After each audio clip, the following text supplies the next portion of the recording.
tantangan, kemudian kebutuhan, kemudian rencana strategis apa yang bisa dibangun, itu membutuhkan tim dengan orang-orang yang semacam ini. Logikanya begitu teman-teman. Jadi organisasi modern yang coba ingin perkumpulan desa digital terbuka itu ingin wujudkan adalah organisasi yang belajar dari kelemahan dan kesalahan banyak organisasi yang sebelumnya begitu. Itulah kenapa susunan sidang juga menempatkan sidang yang ketiga itu kita membahas dokumen rencana strategis dulu, baru dokumen rencana strategis yang ditetapkan itu membutuhkan tidak sih sebetulnya revisi ADART begitu, penyesuaian ADART gitu. Kemudian baru tim yang fit untuk menjalankan dokumen rencana strategis itu siapa? Itulah yang kemudian menjadi dasar untuk ditetapkannya personel-personel yang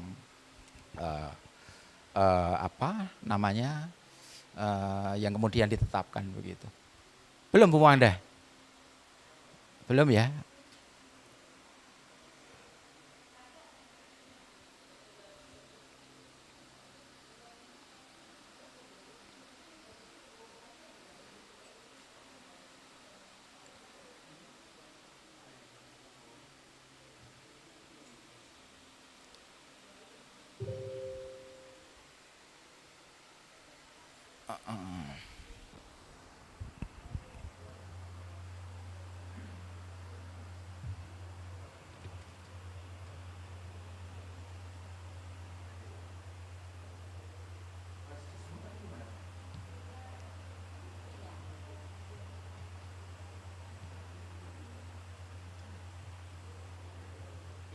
Pelanggaran.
Baik teman-teman, dokumen rencana strategis kelembagaan perkumpulan desa digital terbuka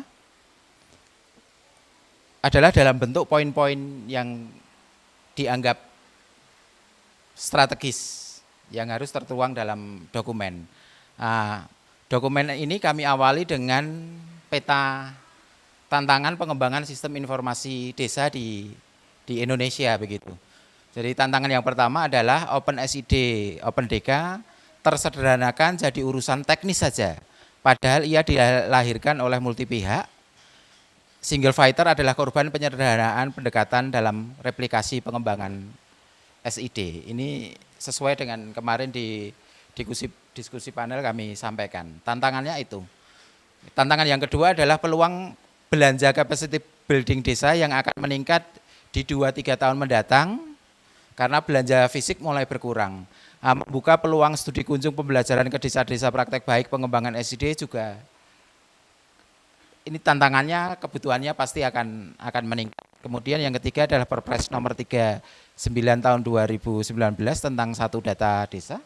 Bung turunin.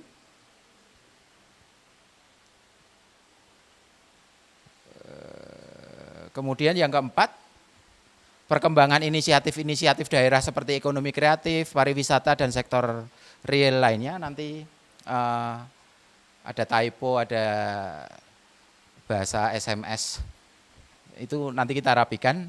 Kemudian 5, isu global yang menjadi yang akan kita hadapi adalah kebencanaan, climate change, kemiskinan, kedaulatan pangan, ekologi, perempuan, anak, dan pemuda. 6, jumlah pengguna yang sudah kita update pagi tadi, yang online. Kemudian seberapa jauh mereka dukung kinerja keberlanjutan OpenSID dan OpenDK. 7, tidak lebih dari 30 hingga 45 desa hari ini yang tertarik kerjasama pengembangan pengelolaan web desa. Ini tantangannya. Tantangan yang ke-8 yang berhasil kita petakan adalah tantangan masa depan kepemimpinan desa di level regional. Yang barusan kami dengar ada kalau rezim satu periode masa bakti lurah desa tidak dilanjutkan, keseluruhan tim itu juga terhenti. Ini juga jadi tantangan masa depan kepemimpinan desa di level daerah begitu, yang ini jadi tantangan. Begitu juga kepemimpinan tantangan kepemimpinan desa yang lainnya. Leadership kalah dengan teknokratis begitu. Tetapi ketika teknokratisnya berprestasi, yang terima penghargaan yang politis. Yang diajak studi kunjung oleh Pak Jokowi yang politis. Teknokratisnya padahal yang berdarah-darah, ini tantangan. Gitu. Nah, 8 ini yang berhasil kami identifikasi sebagai tantangan pengembangan sistem informasi desa di masa yang akan datang. Kemudian peta kebutuhan pengembangan sistem informasi desa di Indonesia ini harus kita rapikan, Bu. Poin yang pertama adalah kebutuhan mengembalikan inisiatif pengembangan OpenSID OpenDK ke inisiatif multi pihak, bukan hanya inisiatif 1 atau 2 orang saja yang akhirnya jalan di tempat. Kemudian kebutuhan yang kedua adalah sekolah pengembangan sistem informasi di daerah-daerah yang sudah punya praktek baik pengembangan OpenSID dan OpenDK. Bayangan kebutuhannya adalah nanti ada sekolah pengembangan sistem informasi desa di regional, ada di level nasional, ada di level yang lebih kecil. Kemudian yang ketiga adalah kerjasama dengan desa-desa dengan kebutuhan pengembangan fitur tema tertentu, melanjutkan yang sudah berjalan gitu, dan yang akan terjadi begitu. Kemudian kerjasama dengan lembaga-lembaga lain untuk fitur isu global yang terintegrasi dengan OpenSID dan OpenDK. Kerjasama dengan teman-teman berbasis kebencanaan. Mereka pasti butuh integrasi dengan sistem informasi desa. Teman-teman perempuan, teman-teman tadi stunting, teman-teman dengan isu khusus lingkungan, perhutanan sosial, teman-teman CSR, kebutuhannya akan di sana begitu. Kemudian kerjasama dengan pemerintah pusat dan daerah dan desa yang kemarin kita diskusikan banyak begitu. Kemudian yang keenam adalah pengumpulan materi modul-modul tentang OpenSID. Tantangan kita sebagai bangsa adalah pendokumentasian kegiatan, dokumentasi yang pengetahuan begitu, yang ini jadi kebutuhan, jadi ruang kosong yang bisa diisi oleh kelembagaan Open Desa. Jumlah desa yang terus akan meningkat, baik yang pengguna desa online dan kerjasama pengembangan pengelolaan web desa. Kami punya mimpi di akhir 2030 kalau bisa menjangkau kebutuhan ini, jejaring web desa bisa lebih dari 5.000 misalkan, itu bisa menjangkau lebih dari 20 juta pembaca media online.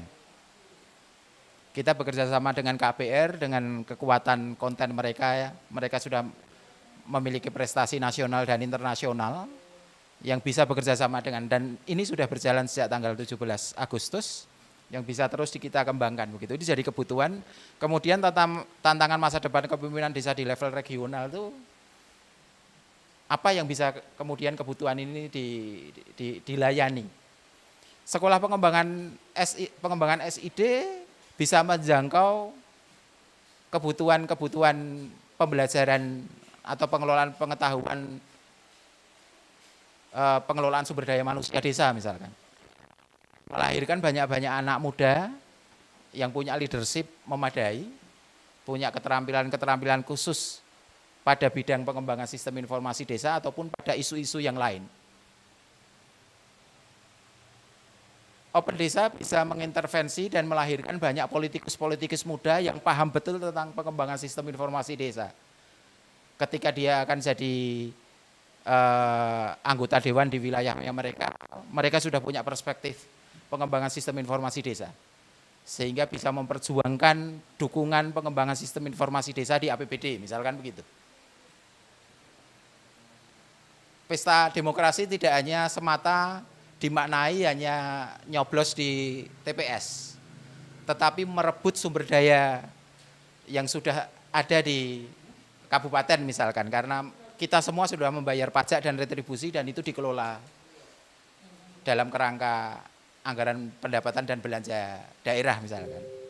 Nah, ini bisa masuk dalam peta kepemimpinan desa tadi yang kita maksud gitu. Terus, Bung. Oke.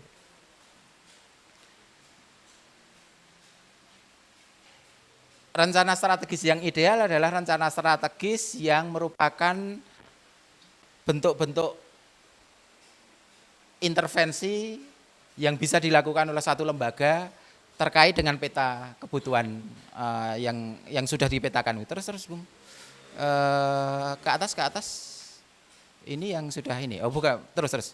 Kemudian belum selesai ya. Tersedianya tim teknis pengembangan aplikasi. Kita butuh Open Desa memiliki Open Desa Development Center. Kemudian yang ke-8 adalah terorganisasinya tim resource person konsultan pengembangan sistem informasi desa. Jadi pool of village information system expert begitu. Di tingkatan nasional kita punya banyak teman begitu. Dan kebutuhannya adalah terintegrasi supaya sumber daya itu bisa kita kelola bersama-sama untuk semakin memperkuat pengembangan sistem informasi desa di Indonesia. Yang ke-9, terbangunnya ruang ekspresi data dan pembelajaran antar desa dalam pengembangan sistem informasi desa. Ada festival desa tahunan, itu kebutuhannya. Banyak pihak juga melakukan hal serupa dengan isu spesifik. Kita juga akan ada kebutuhan yang bisa kita raih, yang bisa kita layani adalah festival desa pengembangan sistem informasi desa. Dan yang paling memungkinkan adalah jejaring Open Desa. Terus 10, pengelolaan konten kampanye inisiatif pengembangan sistem informasi di desa di berbagai platform media sosial atau media center Open Desa. Ini yang sudah kita mulai dan kita masih punya keterbatasan. 11, kerjasama pengelolaan web desa Open Desa News Network. Itu yang tadi kami sampaikan begitu. Kita bisa merebut pembaca media mainstream sekarang jadi ke depan jadi pembaca loyal web desa yang kontennya bekerja sama dengan satu perusahaan media besar yang sudah punya reputasi internasional begitu dan mereka mempercayai jejaring Open Desa ini yang hari ini kita sudah sekitar 45 web desa yang sudah bergabung dalam kegiatan ini. 12, organisasi modern dengan anggaran pendapatan dan belanja lembaga tahunan. Kita belum punya begitu dan sebagai instrumen pengelolaan organisasi modern ini kebutuhannya yang harus kita intervensi. Ke-13, komitmen daerah untuk dukungan rilis Open SID Open DK dalam bentuk MOU tadi yang secara terpotong-potong juga sudah kita diskusikan. Yang ke-14 adalah membangun jejaring dengan desa-desa ASEAN Plus 3 yang sudah terbangun 3-4 tahun terakhir dan lebih dari 15 lurah desa kita kirim ke Cina sebagai host ASEAN Plus 3. Jadi ASEAN Plus 3 itu anggota ASEAN itu sudah berapa ya? Kita lupa ya. 11 atau berapa? Tambah 3 itu Cina, Korsel, Jepang. Dan tiap tahun Cina itu bersedia menjadi host ajang ASEAN Plus 3 pertemuan pemimpin desa dari 1 juta desa yang ada di kawasan ASEAN Plus 3. Jadi ternyata di kawasan ASEAN Plus 3 itu jumlah desanya sudah 1 juta. Dan kita pernah kirim 1 desa. Desa pertama kali dari 1 juta desa yang ada di kawasan ASEAN Plus 3 yang mengembangkan sistem informasi desa. Tahun 2014. Dilanjutkan dengan lurah desa yang lain. Dokumen rencana strategis perkumpulan desa digital terbuka 2020-2023 adalah turunan dari 14 kebutuhan yang berhasil kita petakan, teman-teman. Dokumennya kita bagi dalam 3 ranah besar. Yang pertama adalah ranah knowledge management, pengelolaan pengetahuan. Itu kita intervensi dari tadi poin 2, 6, 7, 8, 9, 10, 11 di peta kebutuhan. Kita turunkan dalam statementnya, nanti akan kita rapikan begitu. Jadi menjadi statement rencana begitu. Ini yang ranah knowledge management, ada 1, 2, 3, 4, 5, 6, 7. Jadi 7 kebutuhan kita intervensi dalam bungkusan knowledge management, pengelolaan pengetahuan. Kemudian ranah yang kedua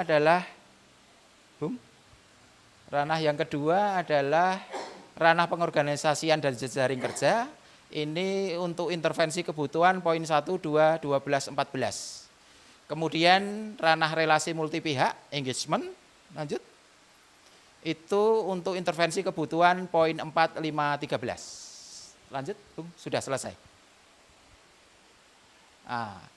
Silahkan anggota partisipan kalau ada sanggahan, kritik, masukan, dipersilahkan. Redaksional akan dirapikan, teman-teman. Jadi posisi statement penggunaan kata di dokumen yang disajikan di layar statusnya adalah draft.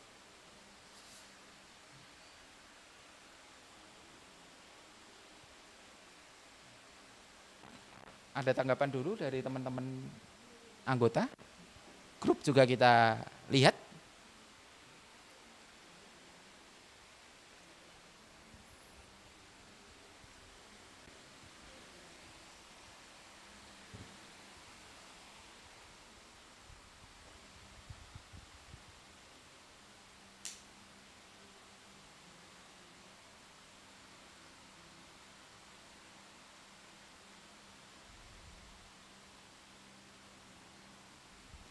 Nampaknya sudah ingin ke kayu kolek gitu ya. Jadi bayangannya itu sudah. Oke, teman-teman, nggak apa-apa. Munas itu kita pegang yang gede-gede, yang detail-detail nanti kita pasrahkan pada kepengurusan berikutnya. Kira-kira begitu, karena memang mereka kemudian ya yang memang harus diberi mandat untuk merapikan, untuk mendetailkan begitu. Jadi yang gede-gede di forum musyawarah nasional itu yang kepegang dulu begitu. Kalau tidak ada dari anggota, kita beri kesempatan untuk non anggota kalau ada tanggapan, sanggahan, pertanyaan, meski tidak ada kewajiban bagi anggota ataupun pimpinan sidang untuk merespon sesuai dengan yang diinginkan. Silakan teman-teman kalau ada tanggapan dari non anggota.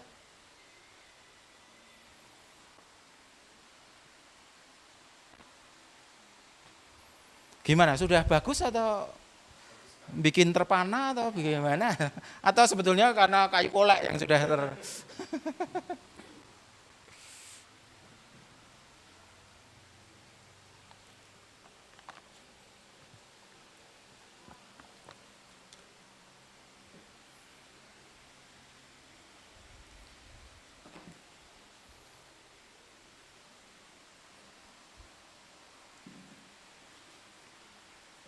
Jadi dokumen tantangan, dokumen kebutuhan, bukan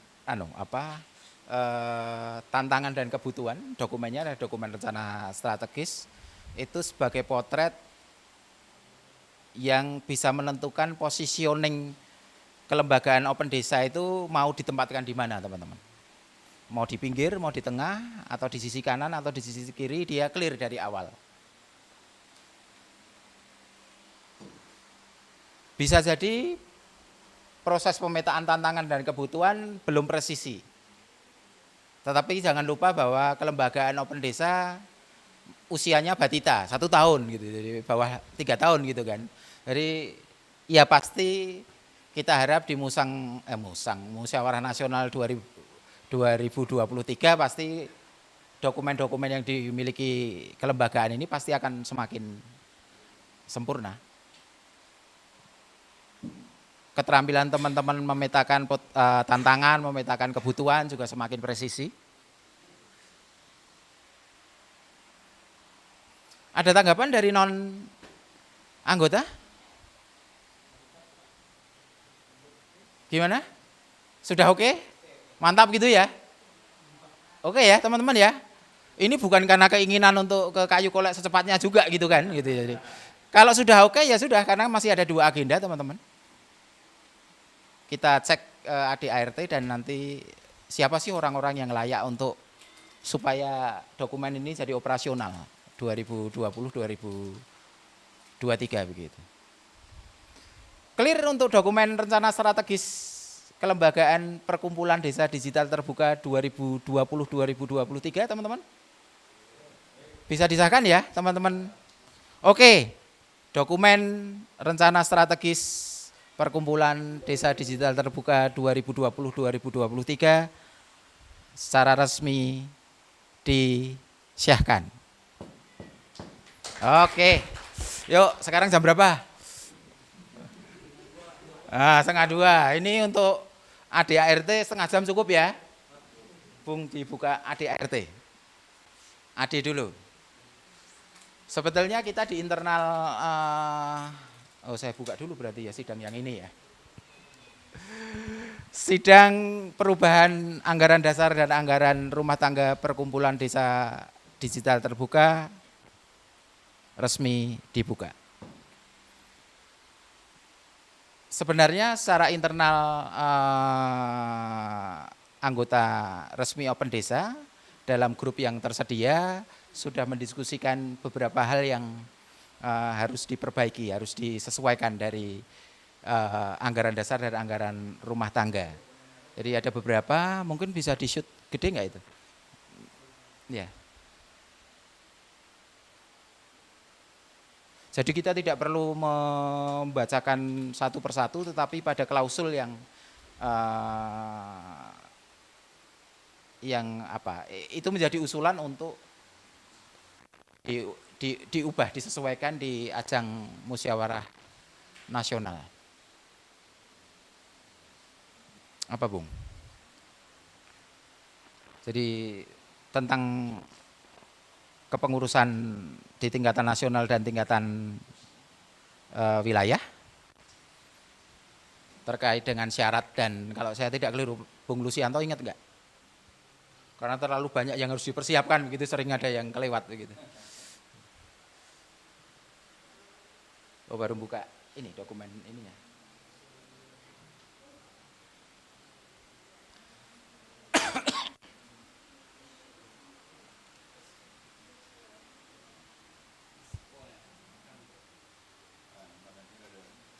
Sembari menanti dokumen muncul, ada yang dimunculkan di forum. Iya.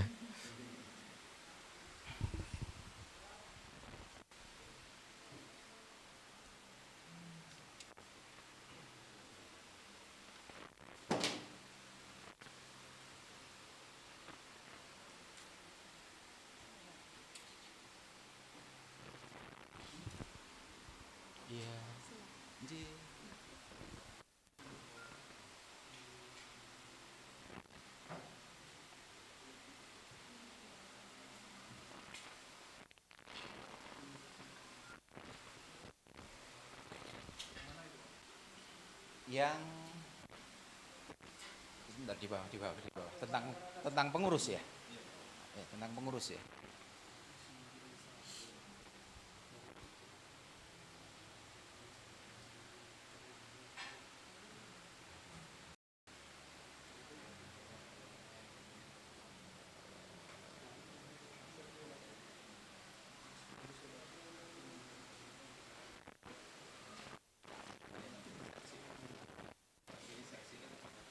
Struktur dan sifat keanggotaan.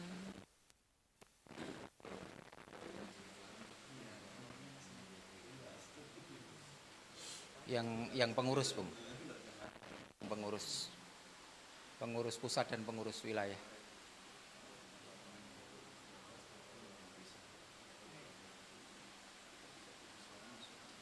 Terus yang di bawah yang itu loh, ada pendidikan, jenjang pendidikan itu loh, Bung.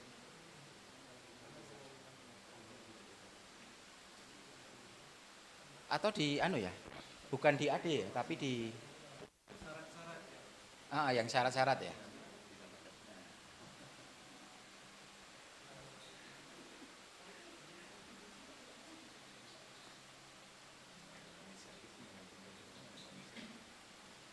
Bukan.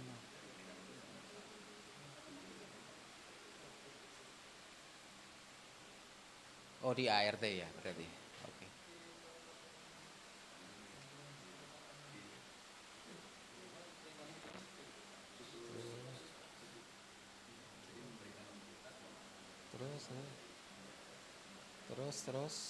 Terus. Ini anggota kan, yang pengurus. Yang ya pengurus, Bung.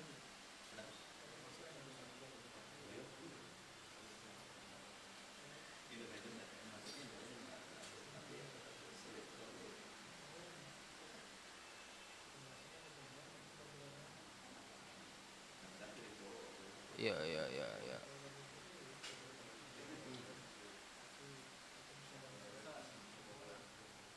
Pengurus pusat, terus ya.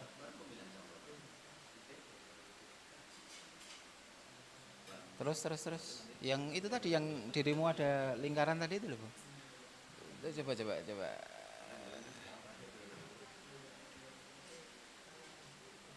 Itu.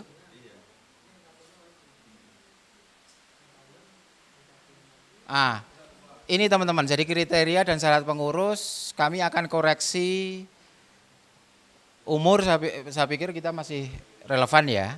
Pendidikan serendah-rendah diploma 3.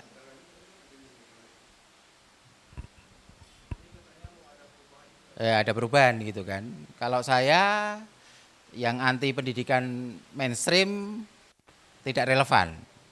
Karena ternyata semakin banyak gelar belum tentu komitmennya kuat. Jadi sia-sia kita punya ayat ini, sehingga mending kita hapus saja. Begitu. Jadi membuka, jadi kita minimal misalkan ya, kalau SMA kan masuk pendidikan dasar ya. Ya, SMA aja lah ya. Ya. Nanti kalau yang non SMA nggak bisa jadi pengurus. Iya. Pendidikannya tidak diploma 3 kan tadi. Pengurus kasihan. Iya. Banyak perangkat desa yang hanya SMA kan. Iya. Betul. Kemudian poin yang ini, sekurang-kurangnya 3 bulan aktif sebagai anggota lah, kira-kira begitu. Itu sepakat.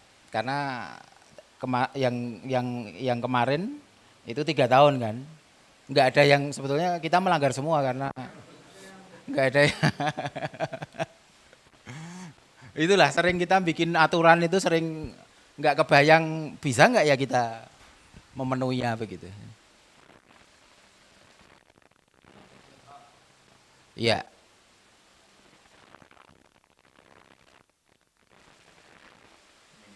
SLTA gitu. Sederajat. Oke.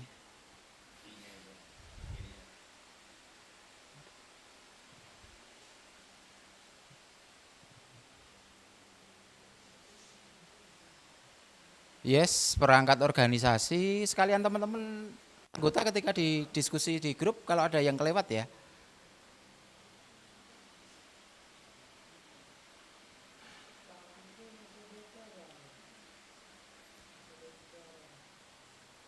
Untuk yang poin itu clear ya teman-teman ya. Kita ketok dulu ya untuk yang perubahan yang tadi ya. Untuk pendidikan serendah-rendahnya SMA. Kemudian pengalaman organisasi sekurang-kurangnya 3 bulan aktif sebagai anggota. 3 bulan.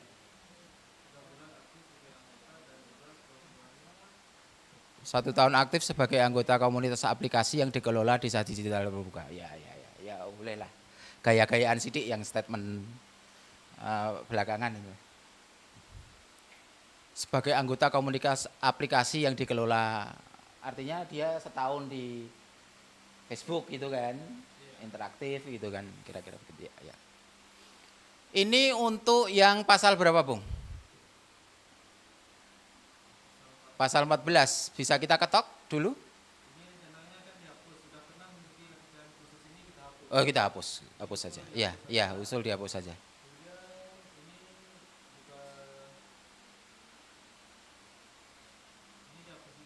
Iya.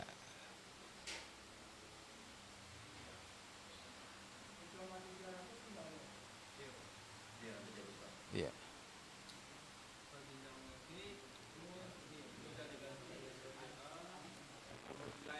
Iya. Pengurus wilayah juga begitu.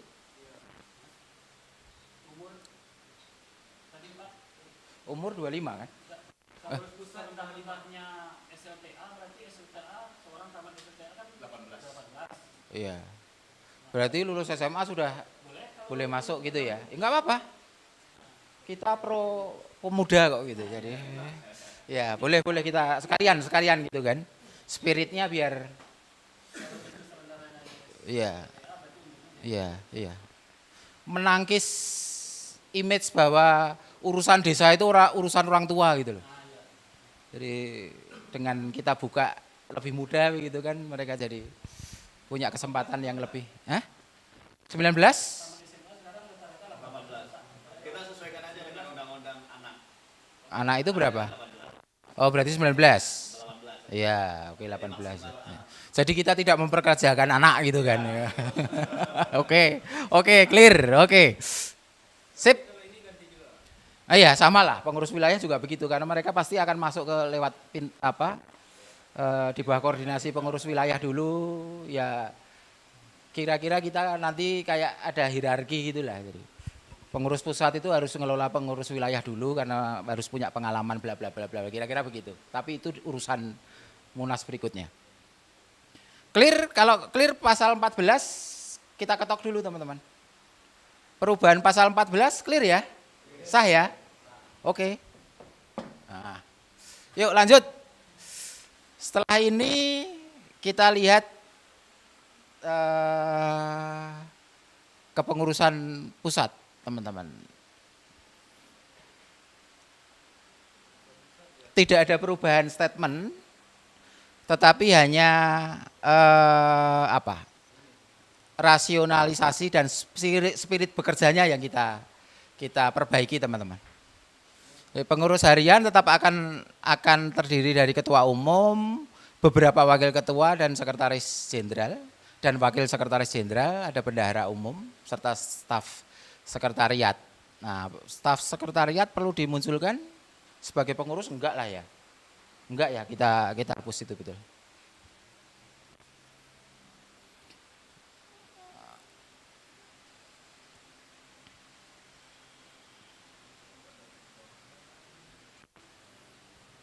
Ya asumsinya kalau pasal-pasal kita lewati ya dianggap oleh teman-teman anggota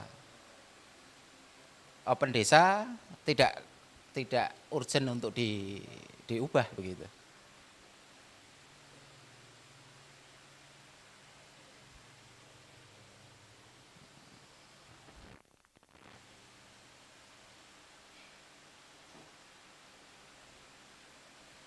Yang tadi Bu, yang wakil ketua tadi.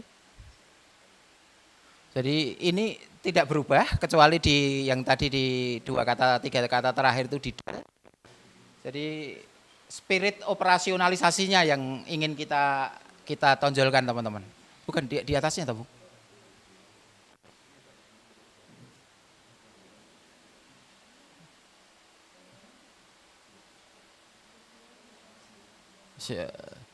Susunan pengurus Bu.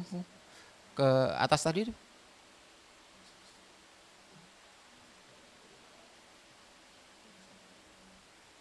Yang atas kan pengurus pusat tadi loh, yang ketua, wakil ketua, Kemudian ada yang dihapus tadi, yang staff tadi.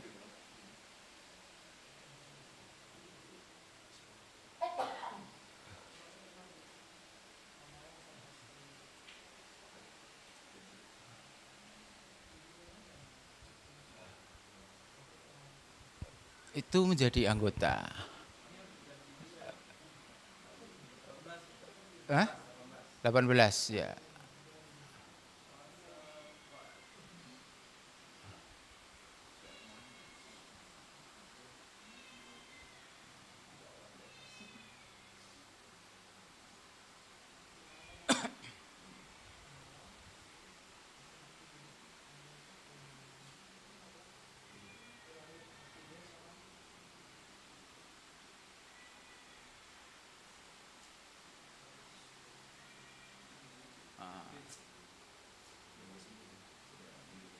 Di anggaran dasar ya tadi ya.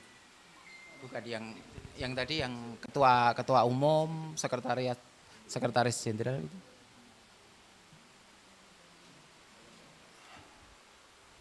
Saya hanya ingin menjelaskan ininya aja, apa?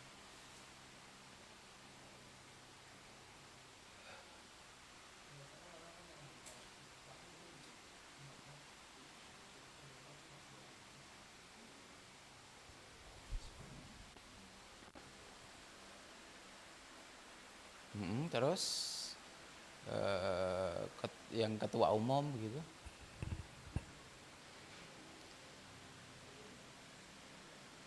Di mana? Di pasal berapa?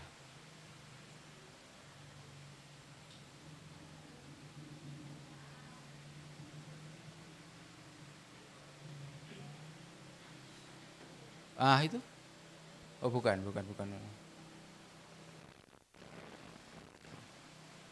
Ketemu enggak?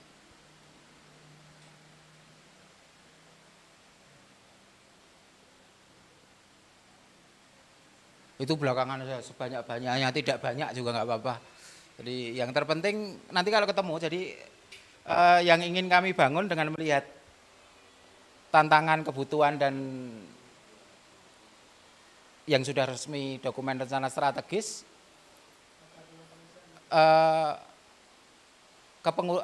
kelembagaan ketua akan menjadi 5 orang yang dipimpin oleh ketua umum, posisinya wakil ketua 5 orang. Kemudian kesekretariatan ada 3 orang, bendahara 1 orang didampingi pekerja akuntan profesional. Tetapi statement klausulnya tidak perlu diubah karena susah itu untuk menurunkan dalam klausul statement sebagai ayat begitu. Jadi revitalisasi spirit kerjanya saja. Ketua yang 5 itu kolektif kolegial. Keputusannya keputusan kolektif. Dan dampak dari keputusan itu ya keputusan. Kami belajar dari, kita kan suka organisasi papan nama nih. Jumlah divisinya banyak, jumlah orangnya banyak, tetapi terhenti di papan. Enggak operasional. Satu divisi itu kalau ketuanya males, lumpuh itu organisasi. Tapi kita enjoy saja dengan model organisasi semacam itu. Kami tidak mau yang semacam itu, sehingga kami ubah paradigmanya saja. Tapi strukturnya tidak perlu mengubah klausul pimpinan kolektif.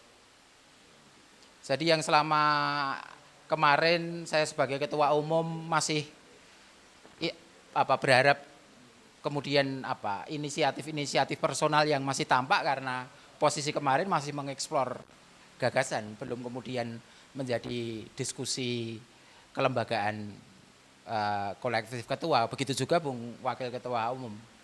Saya bisa main di kesempatan di nasional, Bung Aji begitu. Jawaban saya cuma mainkan Bung gitu. Karena kalau semua harus kita didiskusikan, ya nggak cukup setahun kemarin itu kita bisa melakukan banyak hal. Tapi untuk 3 tahun ke depan, pimpinan kolektif paradigma ini ya harus diwujudkan. Permasalahan tetap dimunculkan terminologi ketua umum, wakil ketua umum, ya biarlah kita pertahankan dulu begitu. Nanti urusan di 2003 ya urusan yang hadir di Munas 2003. Ini kita hapus yang setelah bendahara umum gitu aja. Ya. Iya. Iya.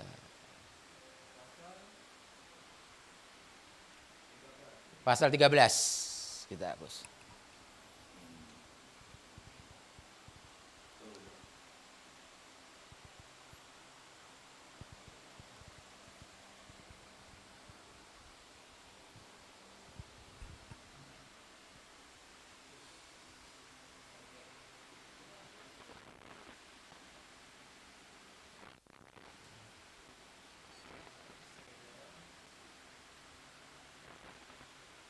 Oke. Tapi belum kehapus itu, Bung. Iya. Pengurus wilayah belum sempat kita sampai diskusinya, jadi masih kita pertahankan. Pasal 13 clear ya teman-teman ya? Atau masih anggota ingin? Jadi kita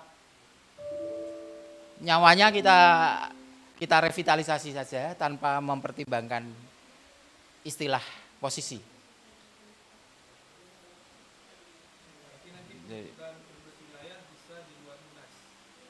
Di luar Munas.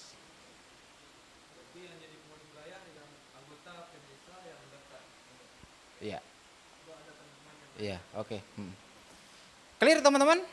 Clear ya, pasal 13 kita sahkan.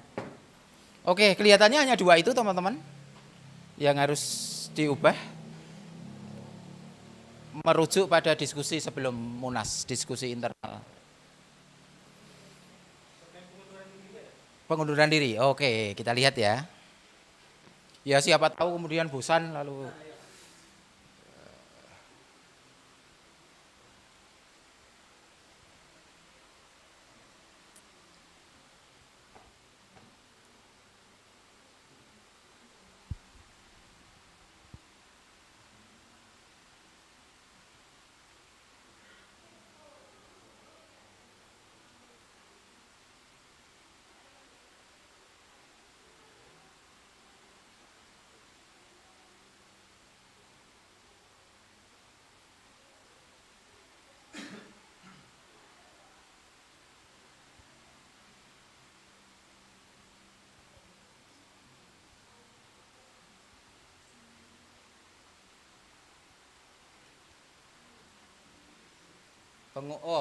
Pengunduran diri.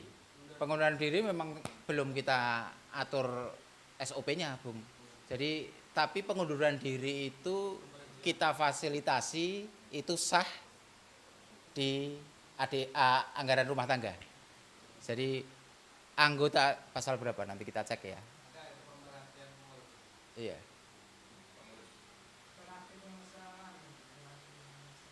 Iya.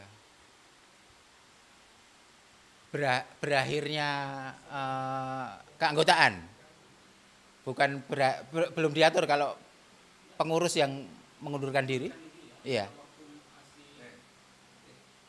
aktif, iya.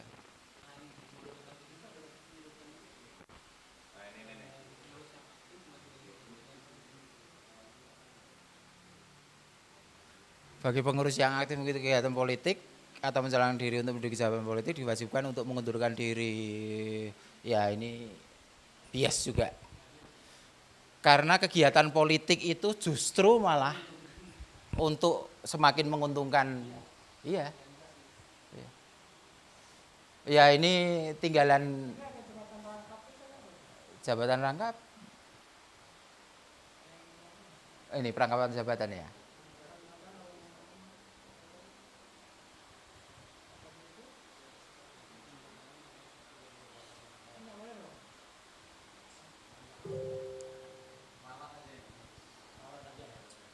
Apa? Diralat.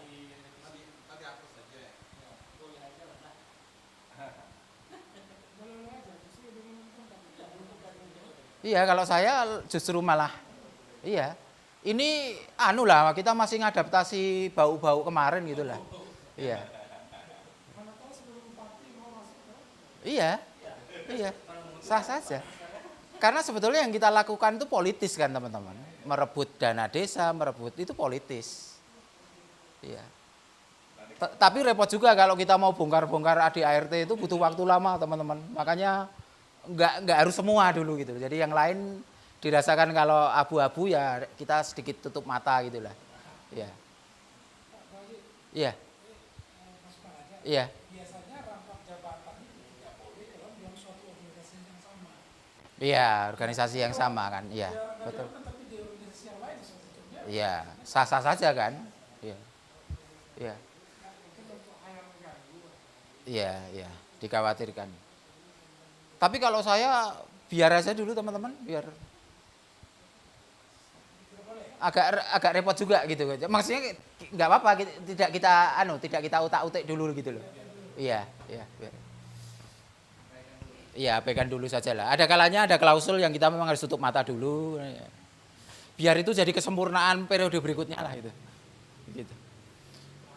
Oke, gitu ya teman-teman ya. Memang dalam proses apapun ya ada yang belum puas, tidak puas, tingkat kepuasannya masih rendah, tapi jangan lupa bahwa kita juga bukan alat pemuas gitu kan. Itu aja sebetulnya gitu. Jadi oke, pasal yang 13 clear, tidak ada masukan untuk yang lain ya. Semoga kita bungkus untuk sidang perubahan anggaran dasar dan anggaran rumah tangga. Clear ya teman-teman ya? Perubahan anggaran dasar dan anggaran rumah tangga perkumpulan desa digital terbuka disahkan. Oke. Sip. Nah, kita masuk ke sidang yang terakhir teman-teman, dan ini yang paling ditunggu oleh teman-teman. Adalah sidang penetapan struktur pengurus dan oh iya saya lupa teman-teman. Tapi sudah ditetapkan tadi. Kita akan kembali sesuai dengan anggaran dasar dan anggaran rumah tangga bahwa posisi pengawas itu sebetulnya tidak ada, itu kecelakaan. Nah, yang ada itu penasehat. Nah, kita akan kembali ke situ. Jadi karena kita tadi sudah sepakat ya, nanti tinggal posisi yang pengawas sekarang diganti penasehat gitu aja, kita perbaiki itu aja. Oke ya teman-teman. Itu tidak mempengaruhi rezeki, tidak mempengaruhi tetap berkorban untuk bekerja, iya gitu, sama gitu teman-teman. Jadi iya, saya buka dulu teman-teman ya, sidang pengesahan struktur pengurus dan penasehat perkumpulan desa digital terbuka 2020-2023 dibuka. Nah, metodenya adalah biarkan teman-teman anggota masuk ke grup Telegram untuk mengidentifikasi, tadi sudah mulai kan kita lempar, sudah kita mulai, baru nanti kita sahkan supaya yang non anggota jadi saksi sejarah perkumpulan desa digital terbuka 2020-2023. Kita beri kesempatan anggota 15 menit lah ya, 15 menit ya. Kayu kolek itu sudah di mata gitu loh teman-teman. 15 menit, tidak diskors tapi hanya metodenya saja yang diubah. Jadi ke grup Telegram. Nanti teman-teman di luar non anggota tinggal tunggu kabar 15 menit lagi gitu.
Oke, Mas. Sebelum kita menutup kegiatan sidang Munas Open Desa tahun 2020 ke-1 ini, baiklah kita pengurus yang baru kita selesai lakukan voting baik daring dan langsung. Ya Mas, kita sebutkan Dewan Penasihat dan Pembina tetap. Penasihat diri Pembina Bapak Muskar Musdar. Selanjutnya pengurus Open Desa. Ketua tetap Wisnu Aji. Sebelumnya kita hanya 1 wakil ketua, sekarang menjadi 4 wakil ketua. Wakil ketua 1 dipegang oleh Bapak Lucianto, yang wakil ketua 2 Moh Aidin, wakil ketua 3 Nur Hidayat, wakil ketua 4 Julis Suryadi. Sekretaris. Pada pengurus pertama, sekretaris atau sekretaris jenderal hanya 1. Sekarang kita jadikan 3. Yang pertama sekretaris 1 Heriwanda, sekretaris 2 Rudi Purwanto, sekretaris 3 Wahyudi. Selanjutnya bendahara. Bendahara yang sebelumnya yaitu Bapak Stanley, dia telah mengundurkan diri di tahun yang lalu, dan sekarang kita tetapkan bendahara Ariandi Kahfi. Itulah hasil sidang kita yang terakhir, yaitu penyusunan struktur kelembagaan Perkumpulan Desa Digital Terbuka tahun 2020-2023. Mudah-mudahan dengan yang terpilihnya pengurus yang baru ini, kita dapat mencapai rencana kerja kita atau rencana strategis 2020-2023 bisa tercapai.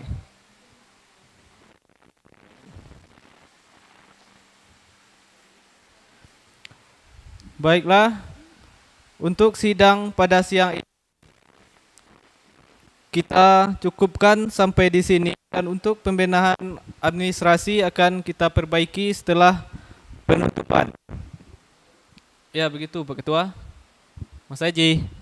Ya.